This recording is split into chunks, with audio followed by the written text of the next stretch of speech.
Самса жебеңиз эгерде арам болсо. Бүгүн баягы сактануу деген темада өтө өзгөчөбүз да. Сураш жок, сураштырыш жок. Бүгүн пиццабыздан баштап бардык жерге мисалы колбасалар кирип кетип атат. Кандай колбаса айырмасы жок. Нәпсүзүчүндө деңгээлде жогорулап кетти. Şu кесе жесе деген тема болуп калды да.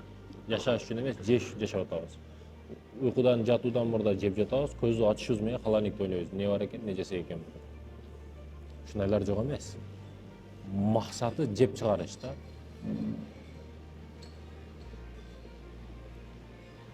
Таза болушубуз керек. Ар тармактуу таза болушубуз керек. Эң жаман идиш, кружка бар, стакан бар, андай идиштер бар, толтура идиштер бар, бирок эң жаман идиш эмне билесизби? Тамак менен толуп калган идиш бул эң жаман идиш болуп эсептелет. Ашказан. Керегин жеңиз. Керегин жеңиз. Эшектин арманы жакшы мен кана эле мен ат болсом экен дейт. Бирок чочко болбогонума шүгүр дейт да. Чочко болбогонума шүгүр дейт. Келемиш, крыса деп коебуз, крыса дагы асманды карап, кана эле мен жогорураак бир бою узун бир келишимдүү жаныбар, мисалы арстан болсом, тигр болсом, ошол сыяктуу жаныбар болсом кана, качуучу эмес, кубалоочу жаныбар болсом кана деп мечтайт этет экен да. Бирок арты чочкону карап туруп, жакшы чочко болбогонума шүгүр дейт экен да. Мындай аралап келсеңиз, ит, ит дагы мынтип карап туруп, кана эле бир күчтүүрөөк жаныбар болсом, токойдун шефи, токойдо мындай чогуу жүрө турган достор менен боевой болуп бир карышкыр болсом кана, да карап туруп мечтайт этет экен да. Анан чочкону карап туруп, чочко болбогонума шүгүр, ит эле болуп жүрө берейин дейт экен да. Бирок чочко дагы мынтип карап, неге мен эң жаман жаныбар болдум? Неге мен ушунчалык ыплас жаныбар болдум? Деп карап, жанынан кичине 10 метр алысыракта жаткан алкашты карап туруп, шүгүр, алкаш болбогонума шүгүр дейт экен да.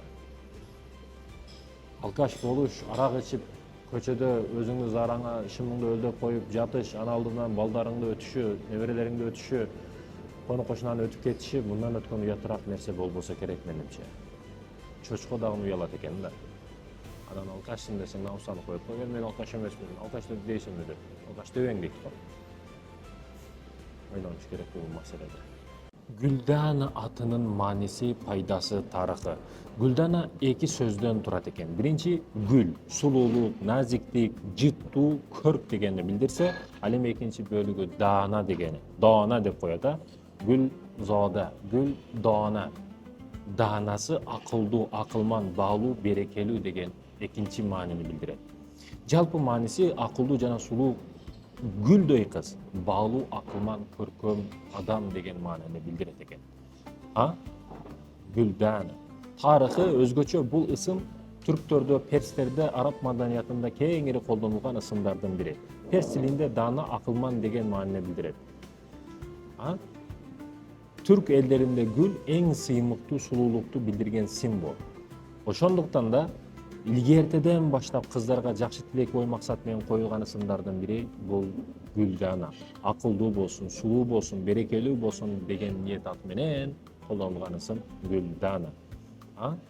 Даанасан айгүл гүлү бизде бар, анан бир кайсыдыр бир өлкөнүн бир эле кычыгында өсөт. Дүйнөнүн эки эле жеринде өсөт айгүл гүлү.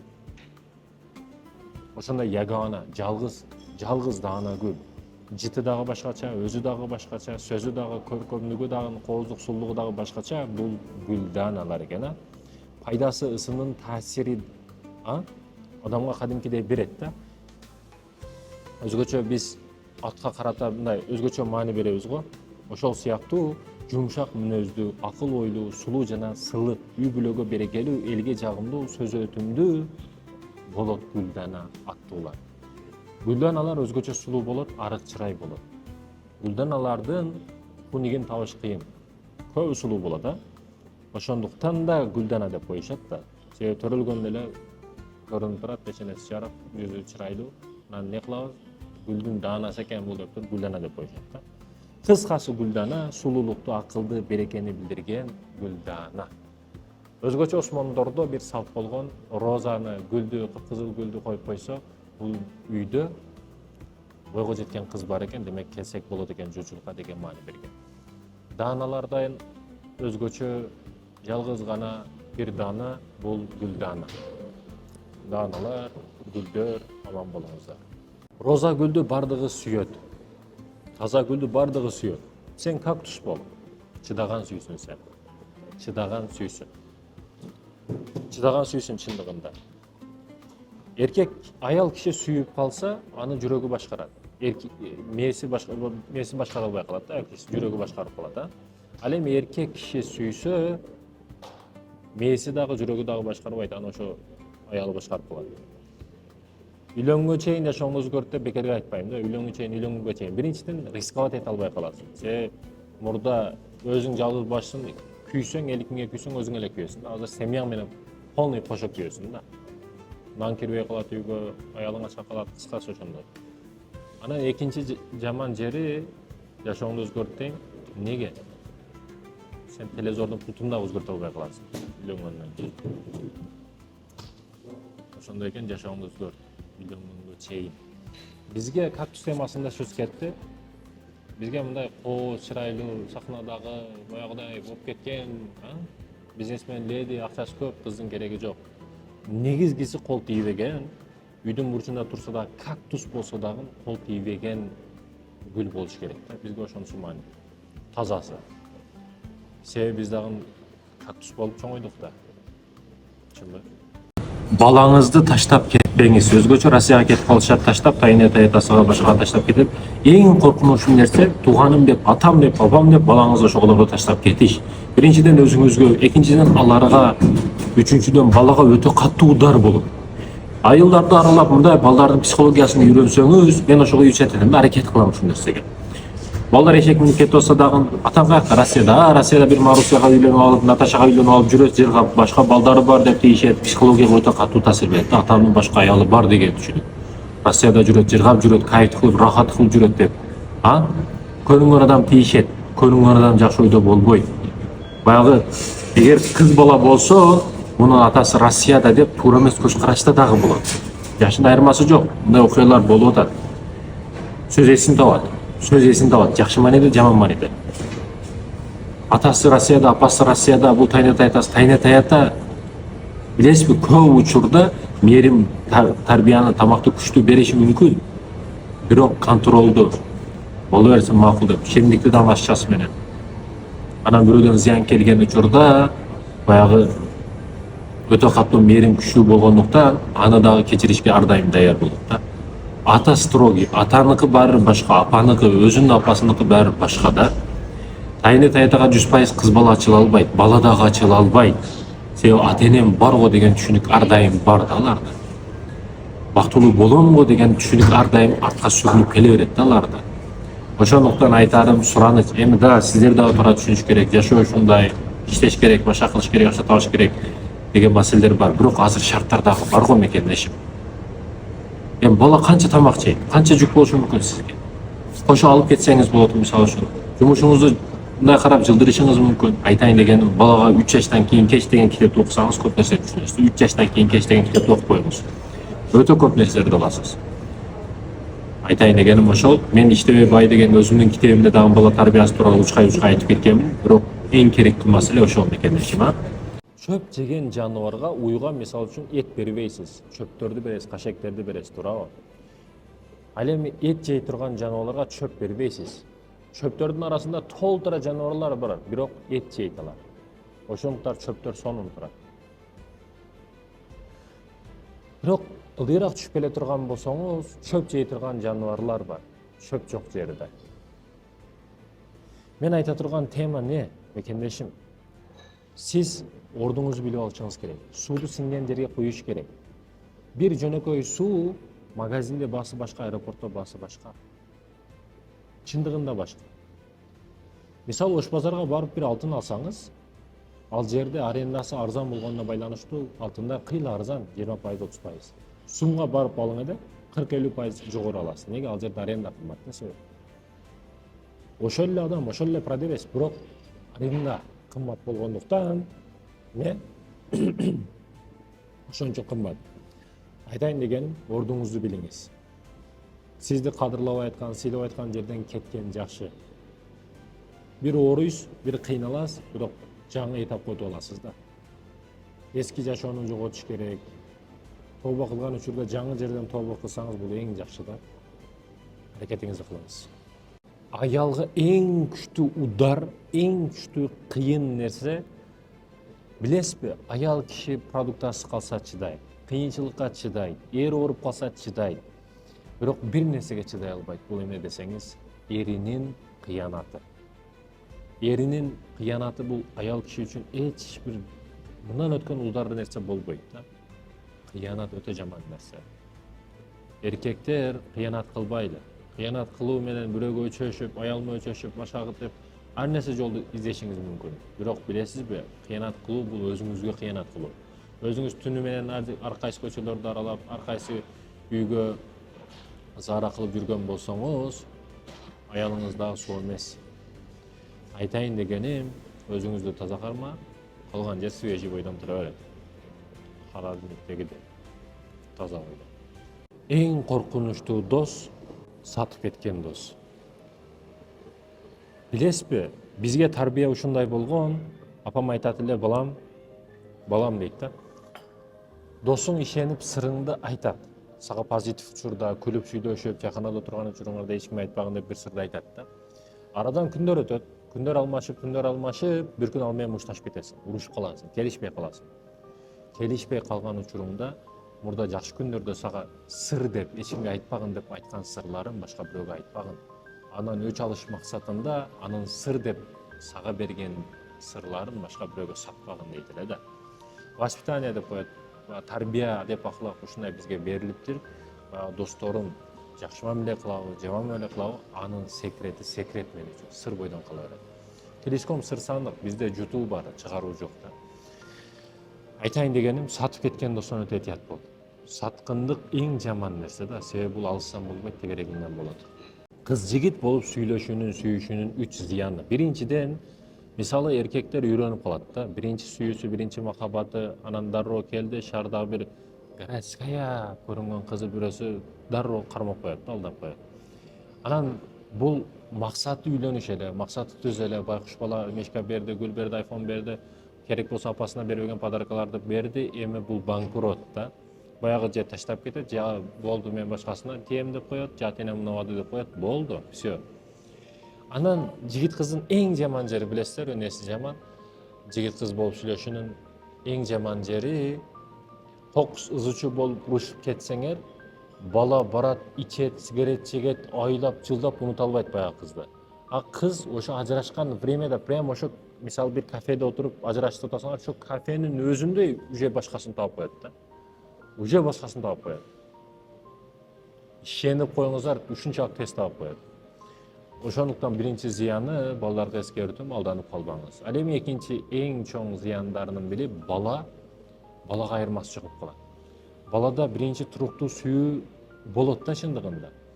Ошол подарка маселеси эмес, акча маселеси эмес, бирок бир барып ошо кыз көңүлдөн калтырып, же кыз таштап кетип, же башкасына тийип кетсе, баягы багалама болуп калат да. Багалама дегени бир нерсеге туруктуу эмес да. Баягы кыздар анын ою боюнча, көз карашы боюнча кайф зонасы эле болуп калат. Рахат үчүн эле кыздар керек болуп калат ал үчүн. Баягы бир сүйүүсүгө жетпей калды, ошо сүйүүсүнүн өчүн миллиондогон кыздардан ала баштайт да. Көрүнгөн кыз менен тааныша берет, көрүнгөн кыз менен сүйлөшө берет, керек болсо башка иштерин да кыла берет да.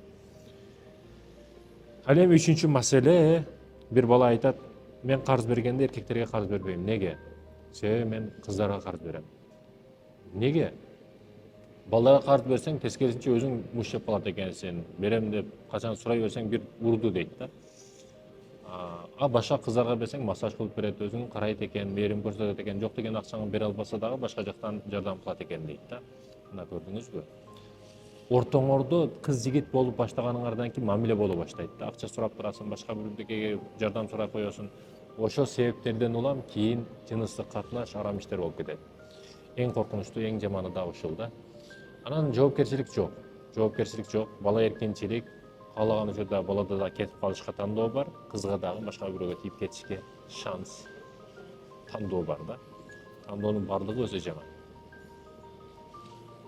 Мен университетке киремин десем, бир университетти сел кылам, ошого кирем дейм да. Экинчи вариант койбойм. Неге?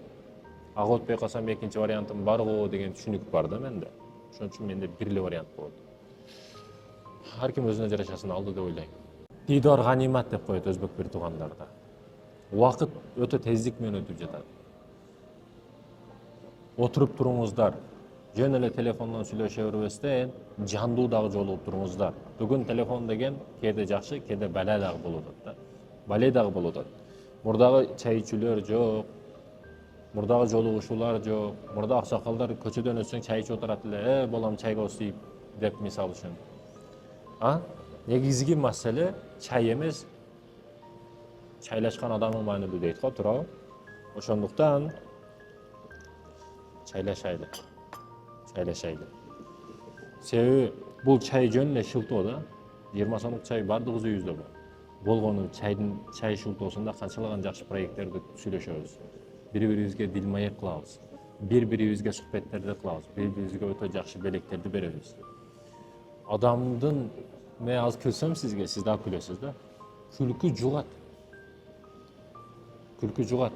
Бири-бириге энергия берет. Күлүп карасаңыз, ал дагы күлүп карайт сизге. Ыйлап эле отура берсеңиз, ал дагы энергия алат сизден. Кадимгидей кайгы жүрөгү батып калат. Айтайын дегеним, жандуу жолугушууга жетпейт.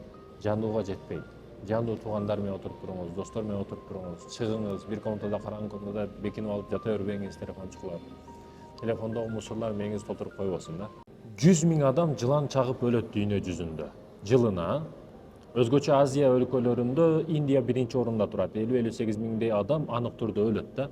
Неге? Себебиден биринчиден уусуна каршы медицина тез жардам жааты өнүккөн эмес. Анан көпчүлүк айыл жергелери. Айыл чарбачылыгы иш кылат, буудай кылат, баягыдай кылат, күрүч кылат. Иштеп атып эле чагат, өлтүрөт да. Маселени неге жылан тууралуу баштадым? Себеби жылан тууралуу бир окуяны айткым келди да.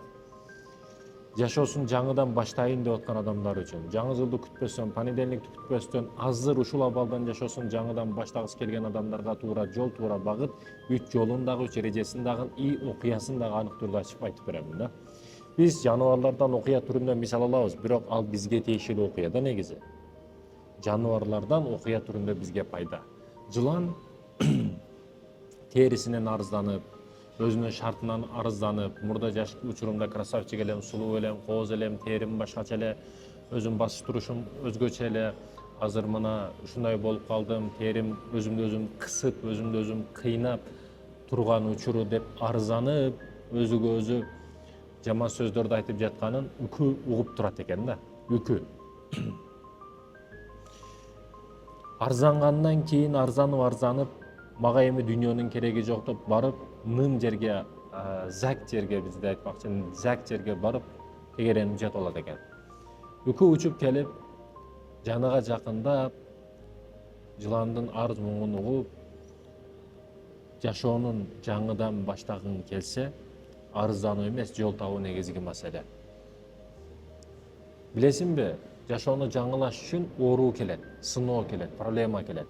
Ошолордон ооруларга даяр болуп, ооруларды жеңгенден кийин гана башкача жеңил жашоо келет. Ар бир сыноонун артында сага күтүлбөгөн өзгөчө бир сабактар бар. Чоң проекттер бар. Чоң иштерге даярдаш үчүн сени чоңураак сыноо менен сынайт. Дегеним ки, адам болушуңдун, өзгөчө бир жылан болуп, супер жылан, супер леди болуп чыгышыңдын жалгыз жолу жалгыз кал. Жалгыз кал. Артыңдагы эшиктерди жаап сал. Сыртыңдагы сени кыйнап жаткан терилерди мындай учтуу таштарга барып, өзүңдү өзүң уруп, терилериңди төк. Жаңы тери чыгышы үчүн. Эски жашооңду жоготмоюнча, эски өтмүштөгү өткөн ката кемчиликтериңе көз жуммайынча, алардан жөн гана сабакты алып, дальше больше кетишиң үчүн ал эски териңе кошуп, эски ката кемчиликтериңди жогот деп үкү насаатын айтат экен да. Жылан дагы ойлонушка убакыт керек деп, ойлонуп, акыры бул жашоосу ага туура келбестигин түшүнүп, акырын барып жылыздар өтө жаркыраган учурда, ай өзгөчө бир толуп турган учурда акырын чыгып, чоң бир таштын үстүнө келди.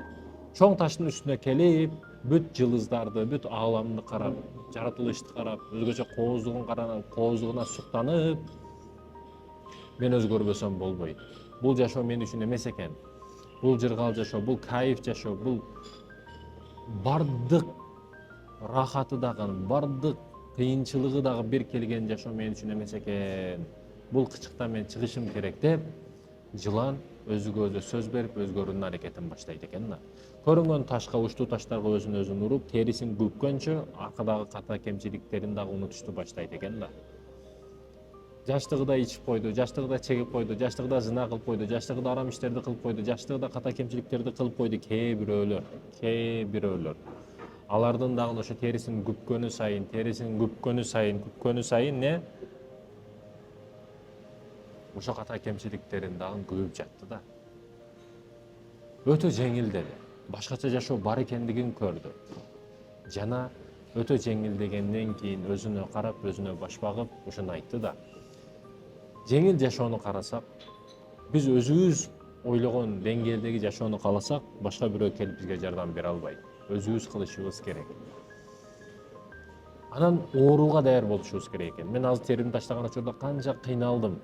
Бирок мындай жашоого жетпейт элем, жеңил жашоого, эгерде мен бул кыйынчылыктан өтпөгөнүмдө, оор жашоодон өтпөгөнүмө дейт да. Сизге дагы кокустан бир суноо келет, кокус машинаны кырсыктап калат, кокус жетиптирөө болуп үйүңүз жоголуп кетет, мисалы үчүн. Ар кандай сыноолор менен сынап атасызбы? Демек, сиз өтө жеңил жашоого даярдалып жатасыз да. Билесизби? Айылдан чыгып келген, кыйынчылыктан чыгып келген балдар кийин канчалык комфорт зонасына кирип кетсе дагы ал жашоого алданып калбайт да. Неге? Себеби каяктан чыгып келгенин билет да ал. Сиз дагы оор проблема менен сынап туруп бир подарканы белекти берди, эми сиз ошо жашоого даярсыз дегени да. Анан кокустан эле сынабай эле оор суркоосуз эч нерсеси берип койгон болсо, сиз күтүлбөгөн нерсе сизди алдап коет да. Күтүлбөгөн комфорт жашоо, кокусунан келип калган комфорт зона сизди кыйнап коет. Ошо кыйналбаштыгыңыз үчүн дагы биринчи оору келет, андан кийин жакшы жашоо келет. Айтайын дегеним, бул жылан бир гана жылан, токойдогу жылан, бирок биз адамдар дагы жашообуз оңош үчүн караңгы жерде калышыбыз, өзүбүзгө бир жашообузга ката кемчиликтерге көз жумушубуз, оорулардан утушубуз, дальше чоң иштерди кылыш үчүн чоң жоопкерчиликти алышка даяр болушубуз керек.